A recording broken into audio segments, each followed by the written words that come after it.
Welcome to the Startup Sidekick Podcast.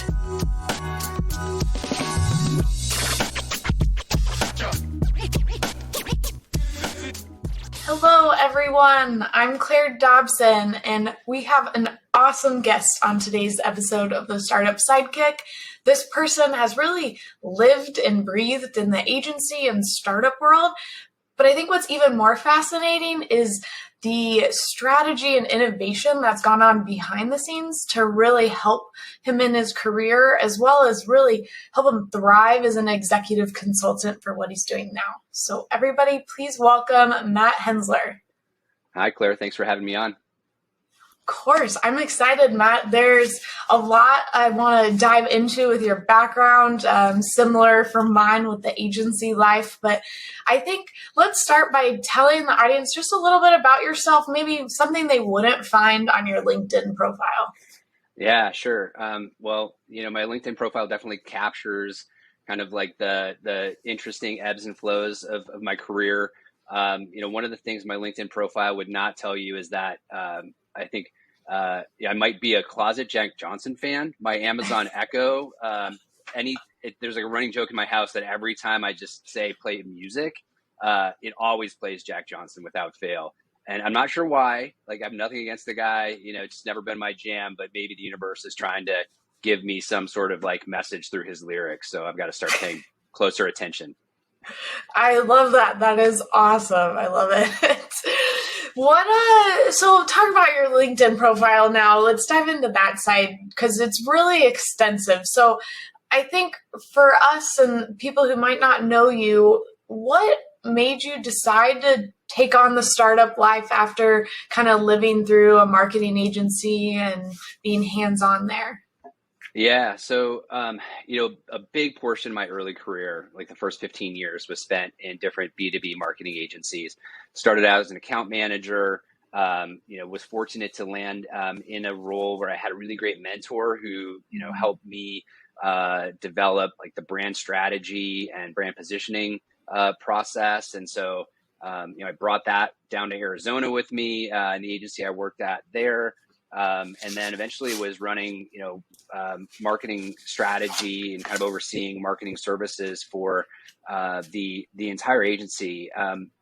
The fun thing about that is you really get to learn about companies, outside of marketing, right? Because brand, definitely transcends multiple different areas of a business, all areas of a business. And through that lens, there were so many things that I just wanted to get my hands into within organizations that, like they weren't retaining the agency for. There became a point where I felt like, there was just a lot of like unfinished business I was leaving with clients, and I wanted to really attack that head on for myself, and started to look at different opportunities to do that within companies, and had an opportunity to join a startup, and took that plunge, and definitely was a big learning experience for sure. Yeah, so you had to kind of pivot your role in a sense because you've been in marketing, you've been through all that, but you were asked to pivot more to a customer success type of role. How did you rationalize that at that point in your career, especially, maybe even having a young family on board with that decision? Was that difficult? Yeah, I mean, it was interesting because I had known Scott, the CEO of Allbound. He had his own agency. We bumped up against each other competitively. He and I kind of worked together on the board of a marketing association. And he, so I was aware of what he had in the works. And, when he left a software accelerator out in San Francisco, let me know he was planning to spin the company off on its own. And I said, great. I'm looking to make a change. I'll be your head of marketing. That just made sense to me. And he said, I've got a different idea for you. And that's what he told me about customer success. It hadn't been on my radar. And so, I literally started from ground zero, right? To read about it, to learn about it, to understand what does that mean, for companies. And, it was in its infancy in many ways. That was back in 2015. And so some of the big brands in that space, like Gainsight, were really just getting off the ground themselves. Others that are known, in the industry now just hadn't even started yet. And so it was an interesting time to be kind of learning that discipline. I think that my agency background was useful because, it's like high service, high relationship. And also you really kind of have to be on your toes constantly. And that was kind of a skill that I had either kind of inherently have, right, as part of my personality, or that I really developed over those first 15 years of my career in agencies. When it came to taking the plunge and kind of evolving that into that role, I kind of blame my own naiveness in a way. Like, I know, Okay. in my career, and when I say that, it's my naiveness around how much of a risk joining a startup can be. I have gotten feedback several times in my career or encountered people who don't necessarily see me as a risk taker. Yet when I look back on my career, I've constantly taken risks and put myself in unfamiliar roles outside of my comfort zone, really just in the name of developing and diversifying my skills, right? Going back to that point, like, going through like a brand development process, you're doing a lot of different types of research. You're seeing companies through a lot of different lenses, through customers and prospects, through sales, through executives, through different employees within an organization. And so, in my mind, the customer success, discipline was just me evolving my skill set and taking on a new challenge and learning something new. And then, there was a little bit of a safety net because Allbound was a partner relationship management software. I'd worked in B2B and channel marketing for a very long time. And so I knew the subject matter, right? And so I could lean on that and my, agency skill set to be effective and overcome the learning curve I had with really trying to understand what does customer success mean at all. And then especially in this new startup that I had just joined. Yeah, there's so many facets to that. But I think what I'm most curious about is, have you always been the type to like throw yourself into an uncomfortable situation to challenge yourself, but maybe more on the quiet end? Or was that something you developed through your career? I find that for whatever reason, in a lot of different aspects of my life, people often like look to me for guidance and answers, whether it's how I present myself or, how, I've proven in previous discussions or situations that I can help effectively navigate it. I'd like to think that, hopefully that means that there's a good leadership qualities in what I bring to the table. And so just for so long, I had gotten used to, when there's like a big pause in a conversation, like in a pitch or in a customer meeting, and, someone needs to speak up and have an answer. A lot of eyes, turn to me. And so, I have then really equipped myself to ensure that I'm trying to think a few steps ahead. I really try to look at things from a lot of different perspectives so that I can formulate responses, that hopefully sound good. And that doesn't always happen, right? I mean, I remember getting feedback, via a supervisor from a client who, described me as like, well, Matt's great at this, but sometimes he shows up and throws up, which, it's like, I know how, that can be like a description that people have sometimes of salespeople, which, isn't always been like a skill of mine. And so in those situations where like, I'm like forced to try to sell rather than consult and, kind of have just a really productive conversation. And I feel like I'm like, trying to get people toward a yes. That hasn't, especially early in my career, that wasn't a strong suit. And so, there were times that, it falls flat, and then you learn from that, you recognize it, and, you kind of take feedback like that, and you're like, wow, that sucks that's how that person perceives me. And how do I make sure that he doesn't think that way ever again? Yeah. Yeah, that's very interesting. And I think there's a lot of little lessons in there too that people can learn, because you don't necessarily have to be this certain way, but you can attain those skills as you learn and find leaders and grow throughout your career. Yeah. And I think that, going back to then, joining a startup, Yeah. startups just accelerate that learning, right? Mm-hmm. There isn't, there's nowhere to hide, right? Like Yeah. there's just, especially at the very beginning, there's just a few people. When I joined Allbound, I, was either the third or fourth person, depending on how you look at it. And, for each of us, we all sort of did a little bit of everything, but we knew the pieces of the business that we were responsible for. And, you just figured it out. There was no, delegation or handing something off. And, everyone was so busy, like you could ask for some perspective and help, but it's like there was no one else to turn to. You just did it. And if you didn't know how to do it, you figured it out.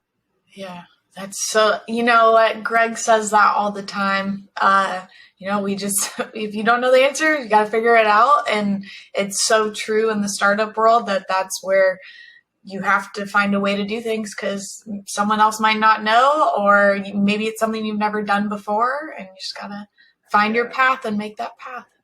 And I think that there's certain perspective that I gained through a lot of my work at agencies and interactions with executives, because the conversations and the qualitative research that I would do with them, really kind of caught those individuals in sort of like a disarmed moment, right, where they were really speaking candidly. And now you see CEOs, many CEOs willing to like stand on stage and tell people, hey, I don't have it all figured out, right? But those were those like observations in those like one-on-one conversations, where you just like learn that everybody is trying to figure it out. Even with experience, every situation is new and slightly different. And, what was effective for you, 10 years ago or a year ago or last week might not be effective for you today and tomorrow and next year. And so, business, like life, is just kind of constantly figuring things out. And if you're willing to recognize that, and kind of cooperate with others to make that happen, you can be effective, whether it's a startup or a big enterprise. Yeah, absolutely. That's great advice. Let's talk about the employee number 3, 4 situation when you joined. How was it working directly with founders? You had a co-founder and a founder. Like, was there tension, or how was those first few months? I think that the first few months was just trying to get your bearings. Okay. There was just still a lot going on, and a lot of unknowns in terms of, what, because at the time, the founders were still involved in this other agency, right?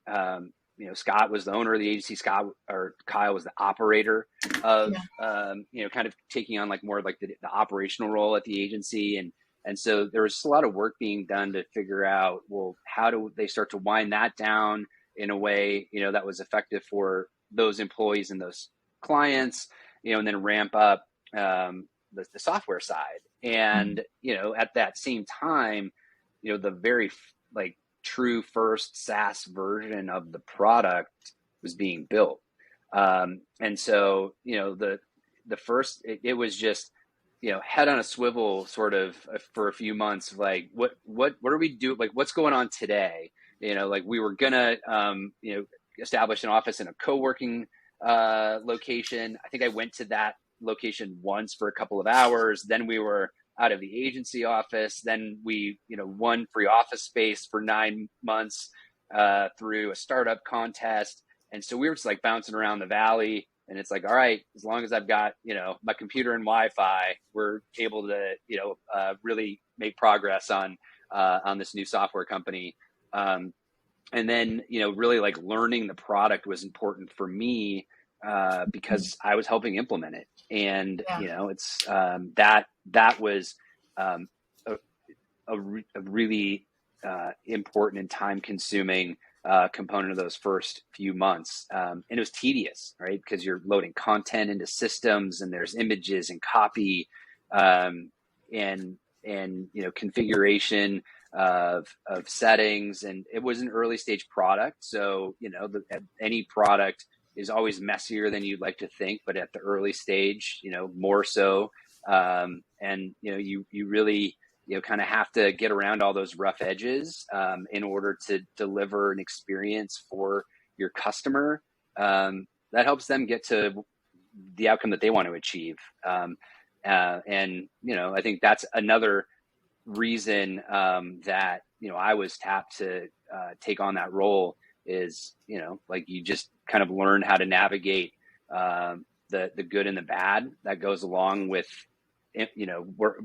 doing work with clients or customers, and you try to hide the mess, but also keep them focused on what's going right, and the value that they're actually getting out of the system. Yeah. How did you stay motivated going through that when you have day on day where you're just not winning, and then maybe you get a win, but then it's back to the grind? How did you stay motivated through all that? I think that's just like self-motivation, right? I mean, I always make the joke that I'm a recovering perfectionist, right? I always want to do a good job. I don't like to let people down. That's a blessing and a curse.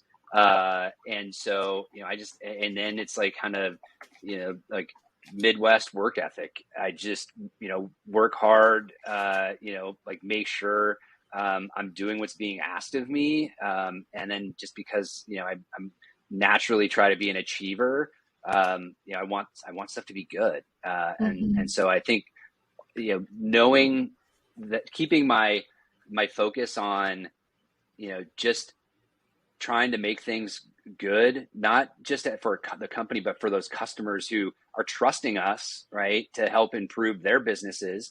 That was the motivation that I needed, right? It's just, hey, we made you some promises in the sales process. I'm here to help fulfill on those promises. And, it might not be exactly as you had envisioned, but we're going to get there, right? And, in those places where there's gaps, we're just going to be patient together, and then chart that path that we need to, working with our product team, working within the constraints of the product, but also stretching them, to get you close to where you want to be.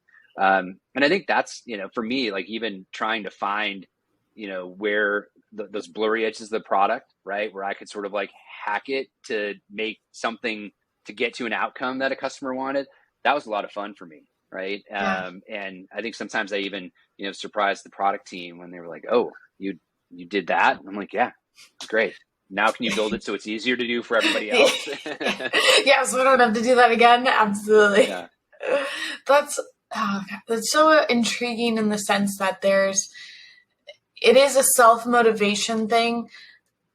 And I think somewhat have to be born with it to want to work at a startup. But I think there's a lot that can teach you, as well as I think starting, at least for me, like working in a marketing agency that like always on fire, everything, someone needs something mentality kind of allowed me to transition well into abstract, because I was like, I just got to get it done. I got to figure it out. I got to manage all this. Like, this is what's on my plate. And I made it work, and I still am. But yeah. Do you think there's anything specific that could help prepare someone to joining a startup, or anything they should experience before that? I think that for me, it's really about, it's about being really clear on what you want for yourself and for your own career. I think that there's a lot of allure about startups. People envision like the shorts and the flip flops, but now, like with remote and hybrid work, like everybody gets to do that to some degree. So that allure's sort of gone. Like you like the idea of like the flexibility or the great snacks and games throughout the office. And I think that's just a stereotype that a lot of startups try to live up to, but don't necessarily like make the experience. So, I think that, people shouldn't pursue a startup for the sake of being in a startup. They want to be clear on their own goals, the value that they want to get out of the experience. And then they should just put themselves in a role and with a company that they can stay excited about. Right.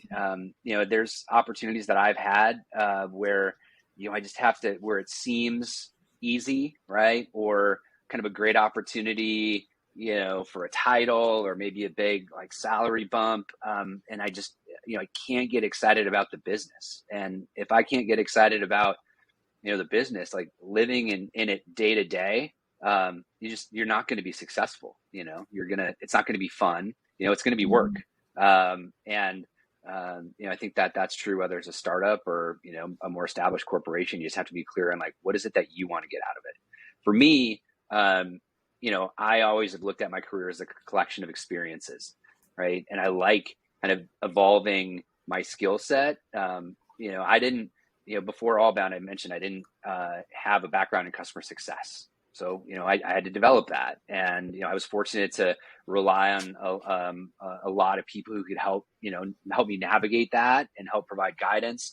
I had been involved in partner marketing and partner programs, but I hadn't been head of partnerships. But when we had that need at Allbound, I took on that responsibility and, figured out what, version 1 of that program looked like. I hadn't been a product manager, but, I really had to take on those responsibilities or some of those types of responsibilities in my interactions with the product team, right? And help translate, like, what are we seeing and hearing from customers that then helps us, like prioritize our roadmap or, really helps us understand how to build a feature effectively. So, I think that you need to be clear on what you want going into it. I wanted a really diverse experience. And so I really made sure that that's what I got and plugged in a lot of different ways to, make sure I could, collect a lot more experience in a short amount of time. Yeah. I think they're companies that people will go to, and you might be successful in the startup world, but maybe that company just isn't a great fit for you. And you have to know that and be willing to move on or try something different instead of just staying in something that isn't the right fit. Yeah. Let's kind of talk about like the pivot to move on from Allbound. Like, at what point were you like, I'm ready for something new? Or how do you, like, if someone's out of startup and they maybe don't have fit, how would you even figure out when to do what next? Yeah. I think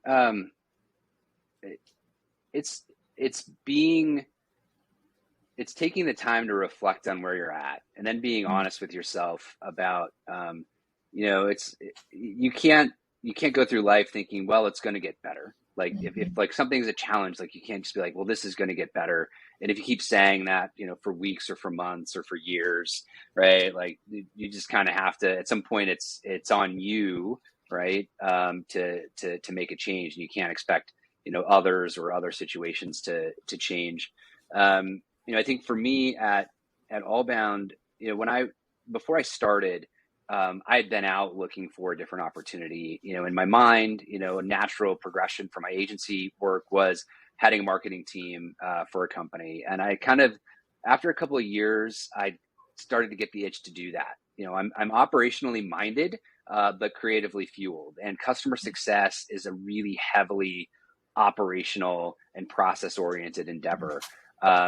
It's like I found myself like kind of seeing what the marketing team was doing and being like, man, I missed the creativity of, what really fueled me at the agency and working with ideas.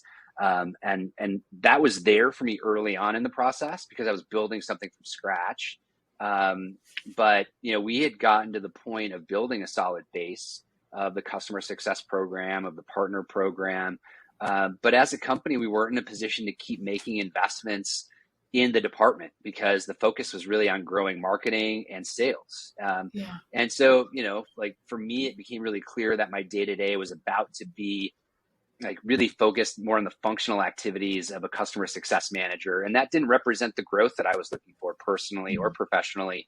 And so it just felt like the right time. Right. And, that's where,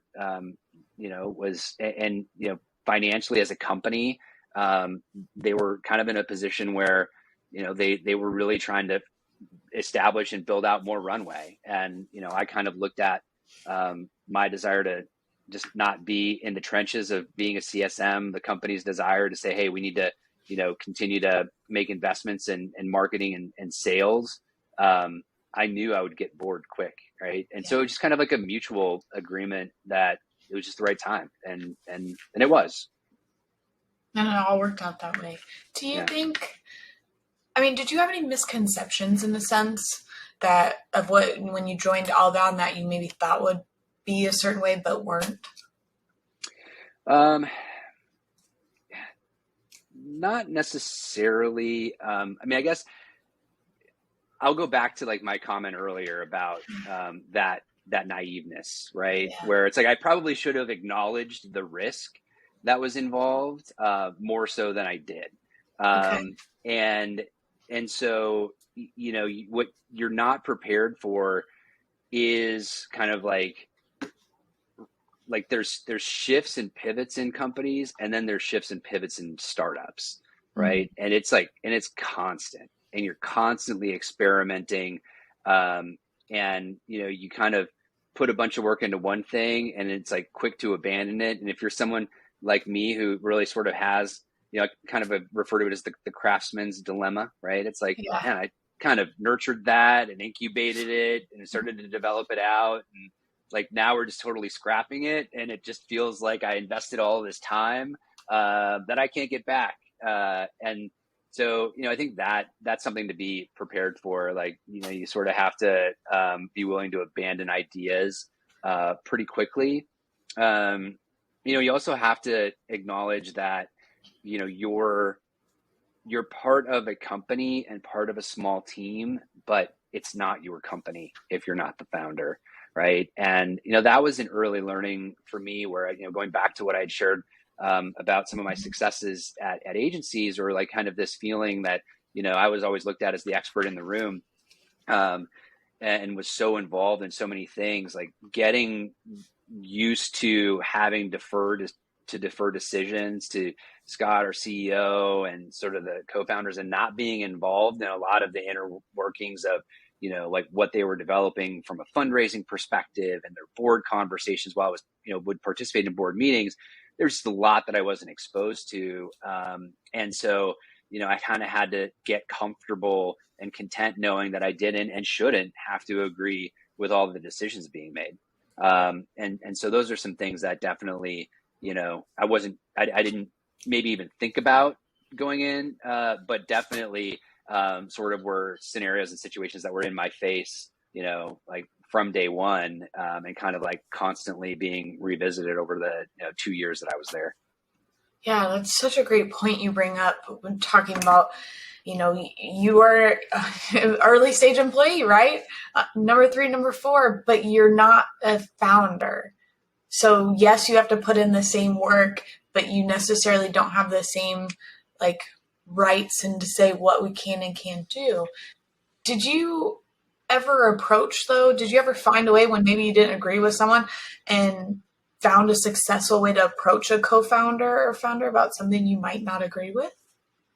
Well, I mean, I certainly never hesitated to do it. Yeah. And which is important. Lesson number 1, don't hesitate.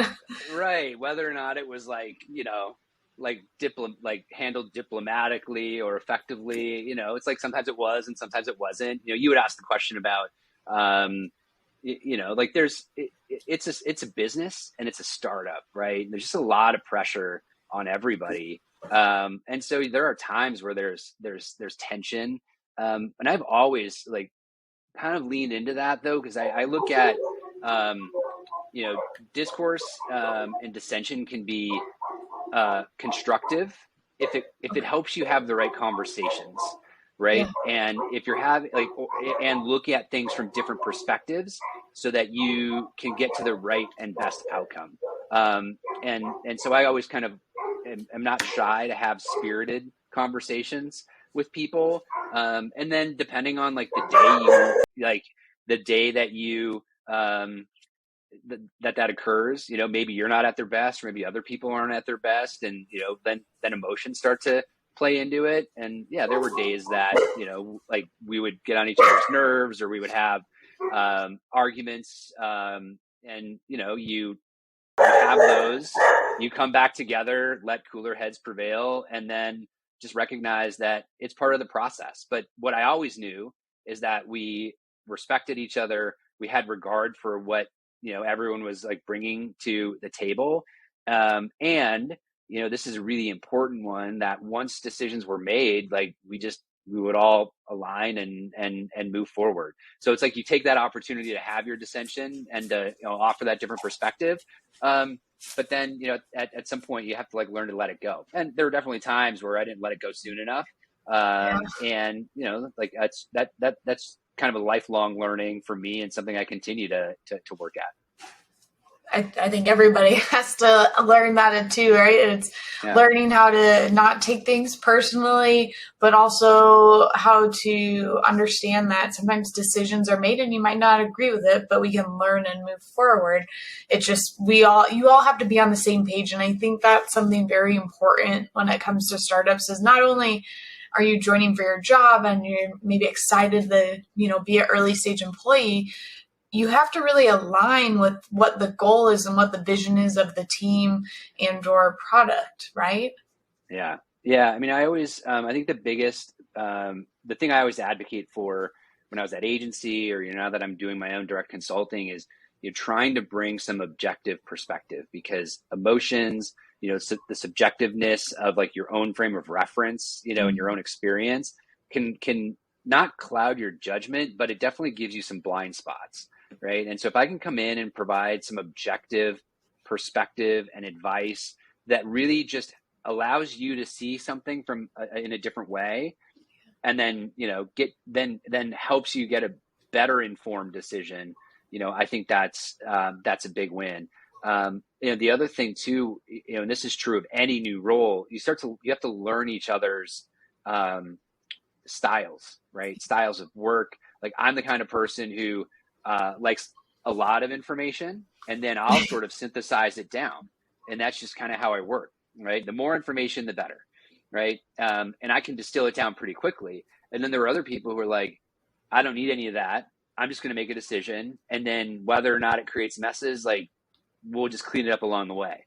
And, those are different styles, and you have to find a way to coexist, because they're both right. And that just takes time to evolve and develop, and it can be funny. Like I like to kind of learn those different work styles. I remember we did kind of a round of, we used to use a personality assessment within within our like hiring process, but we at the executive level, like we kind of went through the process just kind of better understand each other. And I remember like there was like this summary where it was like ways to, basically it was like ways to upset Matt. It's like get within 3 feet of like, in his like his 3 foot of personal space. And it's like ways to keep Matt happy, like stay outside of his like 3 foot personal space. And I never thought about that. Like I'm a hugger, like I don't mind hugging people.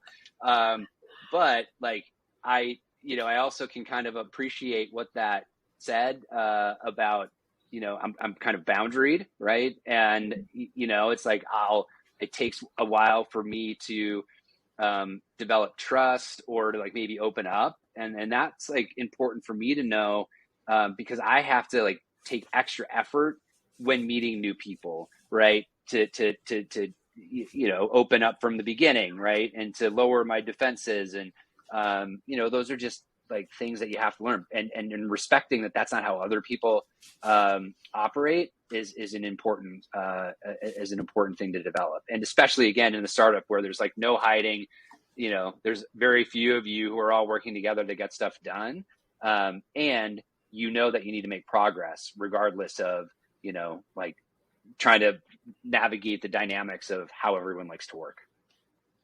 That is huge. I mean, it's something I think any company, regardless of your size, but startups, when you're spending all that time with people, you really have to understand each other and know how each other works. We actually had a meeting on that we had 3 new employees here at Abstract, and we had a meeting to all talk about that because, sometimes if I'm in the middle of something and you send me something else, like, got it. Like, and I'm not trying to be negative. I'm not trying to like be standoffish. It doesn't matter if it's 10 paragraphs or a sentence. Like, I'll get to it later, and I'm acknowledging it. But I think we have to explain that, because how I might work versus someone else, they might think it's rude or come off differently. So we had a whole meeting about it. I think it was really good to understand that and see how each other thinks and reacts to different things. Yeah, absolutely. All right, Matt, let's kind of talk about your journey. I mean, you've been through a ton. You've learned so much. From where you're at today, has it all been worth it? Has every step along the way been worth it to you? Yeah. I mean, I would say like 1,000% yes. I think that,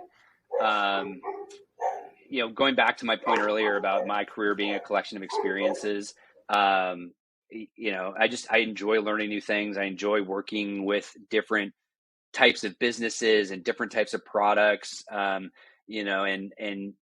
Allbound really catered to that, because in my role in customer success, because I saw all of the different types of businesses that utilized our platform for their partner programs, and you learn a lot. And I'm a knowledge seeker, and I love the different perspective and the different information, and it kind of makes me like maybe it feels, sometimes I probably come across as a know-it-all, because like if I'm out like a social function, and it's like I know, it's like I can talk about lawn irrigation and golf course irrigation and heavy equipment and software, and warehouse software, and just like Internet of Things, and like just like the list goes on and on and on. And so that's what I've really valued about my career, is like having this like really diverse perspective, and also being able to like learn about businesses from a lot of different perspectives. I think from an Allbound standpoint, I was really fortunate to work with what I really looked at as high integrity and very talented people, right? And I had mentioned that we all had a regard and a recognition for what we each brought to the table, and we continue to do that to this day. Allbound had an exit of sort, right? It's like held by private equity now. I didn't. It wasn't like life-changing riches for me at all. But from a monetary perspective, but I do think that I was rich in terms of the relationships, in terms of the network, and the people that I met while I was there. Testament to that is just the success I found in my own consulting business when I decided to start inswing, and start my own entrepreneurial journey. The first few phone calls I made were, people from Allbound or within, the network I created while at Allbound.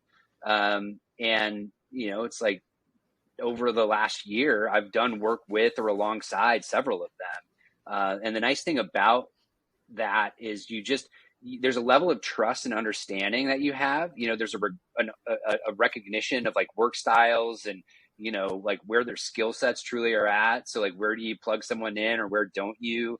But at the end of the day, like we all continue to like, build each other up and support each other in our own businesses and careers and even our personal lives. Right. It's like, I came away with, several friends that I still get to do work with. And, when I built my sort of company values or considered my customer or my company values, I landed on one, and I call it Wonder Joy.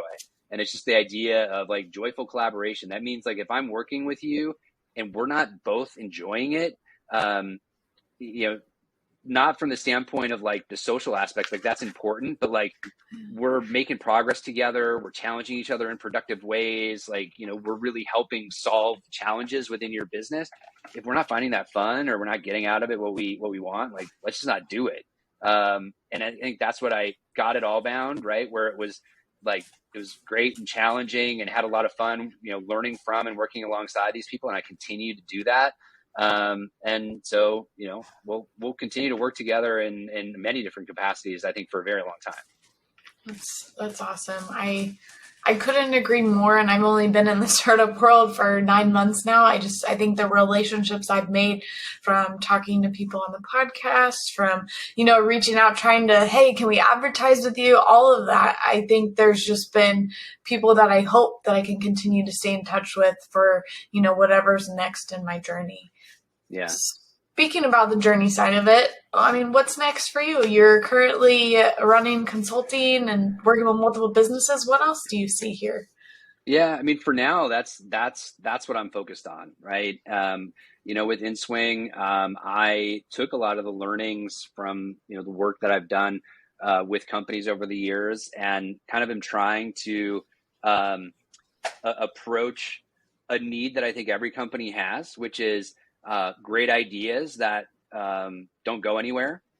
We sort of had this at Allbound where we would sit in product meetings and we'd have really cool ideas on what to do with the product. And we had a roadmap, we had a backlog, and then we had something we called the brainstorm space, where it was like this cool but loose idea that we knew would never see the light of day. Right. So we would park it in there and make a joke about how it's like, great, we'll never hear about that again, just because we knew it wasn't possible to put it more to the forefront. And that's just so true in every business, right? Every business has what I call the proverbial parking lot of ideas, the things they can't get to because of time or, resources or skill set. And so I'll plug in with companies, and, sometimes it's brand, sometimes it's more customer success oriented. Sometimes it's, more product oriented. And I'll say, let's unpark those projects, right? I'll kind of be the champion, in alignment to whoever that executive sponsor is. We'll unlock the excess capacity across, different departments in the company so that everybody's contributing to it. And we'll get it to a point where it can then be set off on its own.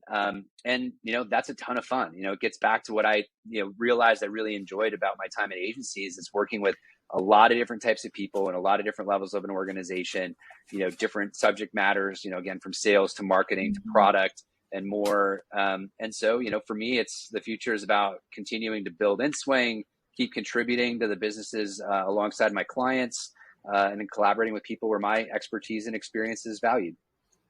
Yeah, that's awesome. It's exciting. I have so many parking lot ideas, and I can imagine what other people have as well. So I think if you're listening to this and you can't find a way to get something done, this is what Matt does, and he's good at it. So make sure you connect with him. One last question for you, Matt.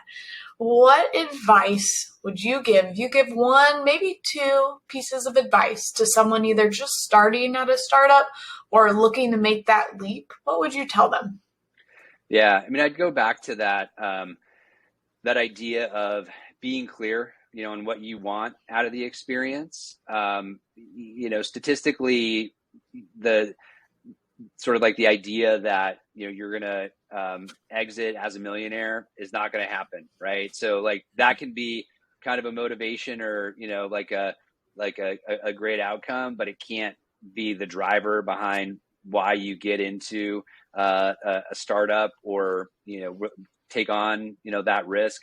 And I think that it's really important to that based on the role that you're going into, that you understand how, those founders are thinking about that role, how they're investing in that role, and how they're going to take an active part in, driving that function forward.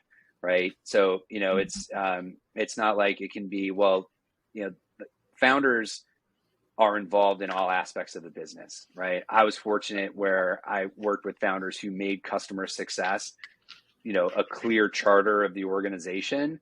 And so that made it easier. We were all marketers by background. So we didn't have to, no one had to convince anyone of what was important to do from a marketing perspective. But you don't want to enter a startup in a role only to find that what your perspective is on what you should be doing is vastly different from what those founders are expecting or thinking, because then trying to work toward alignment and getting past those preconceived notions or, trying to reset expectations is really difficult. Yeah, it's an added complexity to an already complex job that you have to learn and take on. That is great advice. I love that. There's so many takeaways from today. I think that hopefully everybody made it to the end, because I think that was one of the most important parts. And if someone wants to connect with you, Matt, what's the best way to reach out? What's the best way to find insight? Yeah. So LinkedIn, of course. And then, my company website is getinswing.com. And so definitely have some more background there on what I do, but, LinkedIn, I definitely kind of try to share insights and learnings from that collection of experiences on a regular basis. So hopefully people find that valuable. Awesome. Well, anything else you want to add before we close out this episode, Matt? No, I really appreciate you having me on. I think, it's an interesting experience, being that sidekick within a startup, and hope to see a lot of those sidekicks thrive as a result of what you're sharing with them, Claire. Yeah, I hope so too, and hopefully you didn't hear my dogs too much, because the joys of working from home. So, That's great. Thank you again, Matt. I appreciate it. All right, bye, Claire. Make sure to follow us on Apple Podcasts and Spotify, or visit abstract.ai, abstrakt.ai to learn more. Keep kicking ass. Peace out.